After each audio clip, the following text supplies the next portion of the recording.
ஒரு சமயம் ஒரு வாலிப மகள் ஜெபிக்க வந்த போது மிகவும் கண்ணீர் விட்டவள் அழுதாள். அவள் பேச முடியாதபடி அழுதாள். உனக்கு என்ன பிரச்சனை என்று கேட்டபோது, எங்க வீட்டுல யாருமே என்னை நேசிப்பது இல்லை. அவள் சொன்ன வார்த்தை, எனக்கு அம்மா இருக்கிறாங்க, அப்பா இருக்கிறாங்க, ஆனாலும் ஒரு அனாதையை போல நான் இருக்கிறேன். என்னை புரிந்து கொள்ள எங்க வீட்டுல யாருமே இல்லை. காயப்பட்ட ஒரு உள்ளம், ஏக்கத்தோடு அன்புக்காக ஏங்கிக் கொண்டிருந்த ஒரு உள்ளம்.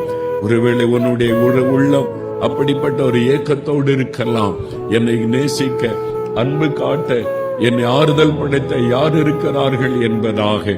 ஆண்டவர் எப்படிப்பட்டவர் தெரியுமா? ஒரு தாய் தன் குழந்தை மறப்பாளோ? அவர்களே மறந்தாலும் நான் உன்னை மறப்பதில்லை. ஒரு தாயனுடைய அன்பு, இயேசுவுக்குள்ளே தகப்பனுடைய அன்பையும் பார்க்கலாம், தாயனுடைய அன்பையும் பார்க்கலாம்.